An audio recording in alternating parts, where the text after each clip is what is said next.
Halo semua, aku Syahna dan kali ini aku bakal mengajar tentang 4 soal yang aku bikin untuk UTBK 2027 di subtes pemahaman membaca menulis atau PBM. Jadi aku udah menyiapkan satu teks di sini yang tersusun dari 10 kalimat. Teks di sini mengenai diplomasi budaya. Um, Sebenarnya untuk PPM sendiri, aku lebih menyarankan lihat soalnya dulu, lalu kemudian kita cari jawabannya di teks. Tapi kalian juga bisa melihat materi-materi yang ada di buku atau di beberapa sumber yang berada di internet. Terus kalian pahamin unsur kebahasaan yang ada di materi-materi tersebut. Lalu setelahnya kalian bisa coba praktek lewat soal-soal juga. Nah, tanpa berlama-lama lagi, mungkin kita bisa langsung aja ke teks. Jadi teks yang pertama itu, kalimat pertama, diplomasi budaya dapat disalurkan melalui cita rasa kuliner Nusantara. Daerah Sumatera memiliki karakter kuliner yang didominasi rasa pedas, sedangkan daerah Jawa dicirikan dengan rasa manis.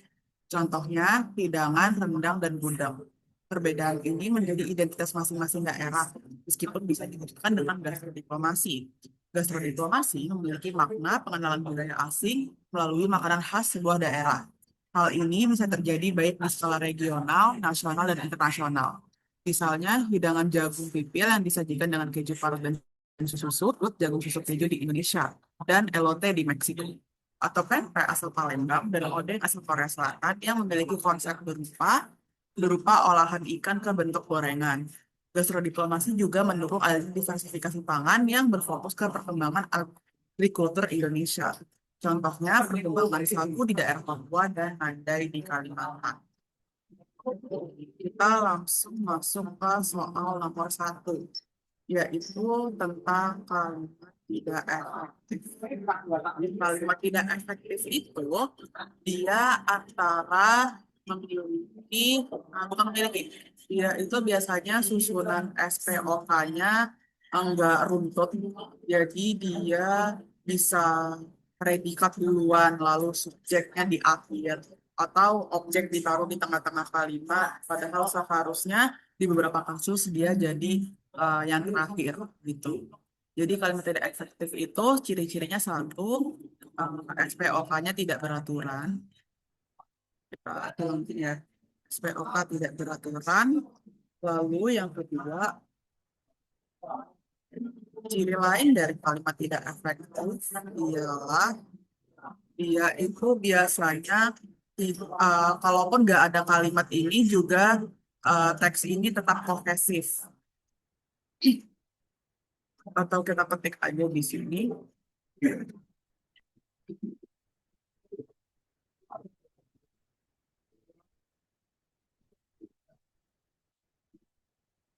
Ini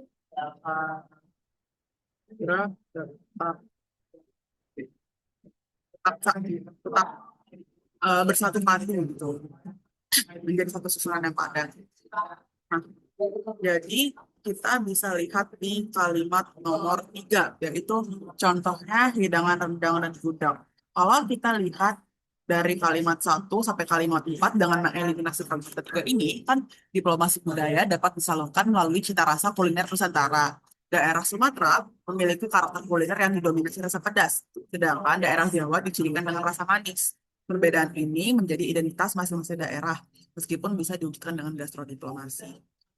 Kita bisa dilihat di sini, kenapa kita bisa eliminasi kalimat ketiga, itu karena eh, tanpa kalimat tanpa kalimat tiga pun sebenarnya teks ini masih padat, masih kohesif, masih nyambung. Jadi jawabannya ialah yang nomor 3. Tapi kalau teman-teman yakin, bisa cek SPOK kalimat 4, 7, dan 8. Kalau ini kan perbedaan kan sebuah subjek. Subjek, terus menjadi identitas, menjadi itu sebuah verba, dan identitas di sini ialah sebuah nomina. Jadi di sini dia membuat noun phrase. noun phrase dalam bahasa Inggris atau frasa nomina yang mana bisa kita identifikasi menjadi predikat. Terus masing-masing daerah di sini objek.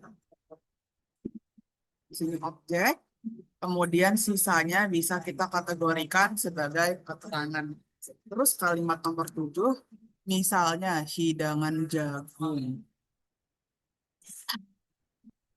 Hidangan jagung itu merupakan sebuah subjek, kemudian disajikan dengan keju parut. Disajikan dengan keju parut lainnya. Tadi noun phrase, jadi dia predikat, kemudian ini objeknya, terus sisanya kalimat. Terus begitu juga dengan kalimat ini. Jadi begitu guys, untuk kalimat tidak efektif, itu jawabannya kalimat. Oke, kita lanjut ke soal berikutnya.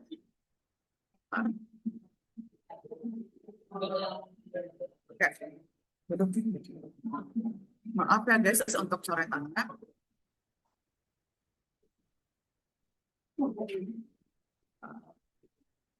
Terima kasih lagi. Nah, jadi di sini soalnya ialah pola kalimat. Pola kalimat itu sama kayak tadi. S, T, K. Di beberapa kasus kadang ada yang nggak punya K, ada yang nggak punya keterangan. Di beberapa kasus ada juga yang objeknya nggak ada, jadi cuma subjek dan predikat. Kadang juga bisa subjek, objek dan keterangan. Tapi intinya soal ini kan meminta pola kalimat yang sama dengan diversifikasi pangan. Pertama kita harus bedah dulu kata diversifikasi ini kalau dalam bahasa Indonesia kan merupakan sebuah verba atau kata kerja. Aku ketik ya guys. Ya, ini kan verba. Sedangkan pangan, pangan di sini berperan sebagai nomina atau noun atau kata benda.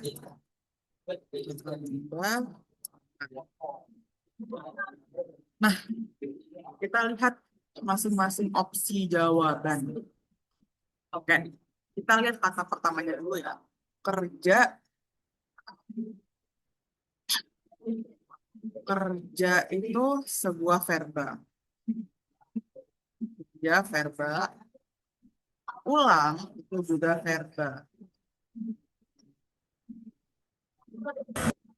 Guys, agak melek dikit. Ulang juga verba. Tidur itu verba. Terus coret juga merupakan verba. Nah, karena semuanya verba sama, jadi kita tinggal melihat mana yang sama dengan pangan, yaitu kata benda, nomina atau noun. Nah, sama di sini itu bukan sebuah nomina karena dia sifatnya adverb.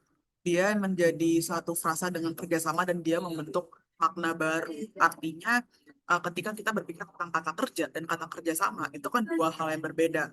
Jadi di sini dia sifatnya mengikat. Sedangkan kalau nomina itu dia didefinisikan oleh subjek atau kadang-kadang dia punya arti sendiri dan tidak harus berikatan dengan kata sebelumnya. Jadi kerjasama itu bukan jawaban yang benar. Terus ada dan tidur siang. Tenggo dan siang merupakan satu adverb time adverb atau kata keterangan waktu. Tenggo itu artinya gini, kalau misal kalian udah kerja korporat, biasanya kalian itu diberikan beberapa jam-jam tertentu, misal dari jam 9 pagi sampai jam 5 sore. Tapi kalian katakanlah jam 12 siang udah kelar semua kerjaan dan kalian sudah diperbolehkan untuk pulang menurut kontrak. Jadi itu namanya pulang tenggo. Time adverb waktu. Terus tidur siang juga sama. Jadi jawaban yang benar ialah coret kalender karena kalender di sini merupakan noun. Oke, mantap. Kita bisa masuk ke soal nomor 3. Oke, soal nomor 3. Penulisan kalimat keempat dapat dibenarkan dengan, kita lihat ya, kalimat nomor keempat itu perbedaan ini menjadi identitas masing-masing daerah, meskipun bisa diwujudkan dengan gastrodiplomasi. Nah, apa kira-kira kata-kata yang cukup janggal di sini? Kalau berdasarkan aku ya, jawabannya ialah konjungsi ini. Em, meskipun. Karena meskipun itu merupakan sebuah konjungsi pertentangan. Tapi dari kalimat satu, dua, dan tiga, itu sama sekali nggak ada sesuatu yang harus ditentang dari kalimat ini. Ini merupakan kalimat statement ya. Dan ini juga bukan sesuatu yang argumentatif, jadi nggak ada yang harus ditentang. Jadi jawabannya yang benar ialah mengganti konjungsi pertentangan ke konjungsi subordinatif. Tapi sebelum itu, aku mau jelasin kenapa jawabannya bukan yang C, yaitu menghapus kata meskipun. Karena kalau kita hapus, perbedaan ini menjadi identitas masing-masing daerah, bisa diwujudkan dengan gastrodiplomasi. Kan eh, perbedaan ini menjadi identitas masing-masing daerah, itu namanya satu klausa. Oke, satu klausa,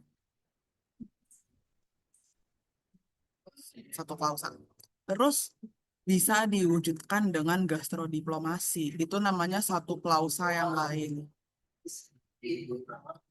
Apa itu klausa? Jadi, kalau kalian udah pernah belajar tentang yang namanya kalimat majemuk bertingkat, kalimat majemuk, kalimat majemuk itu kan dia punya lebih dari satu subjek.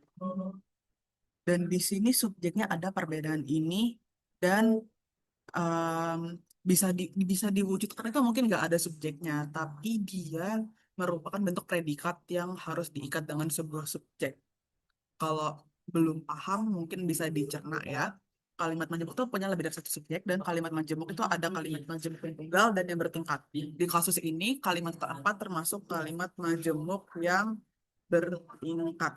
Dan ketika kalimat majemuk itu bertingkat, dia harus dihubungkan dengan sebuah kata hubung. Jadi, dia tetap butuh sebuah konjungsi.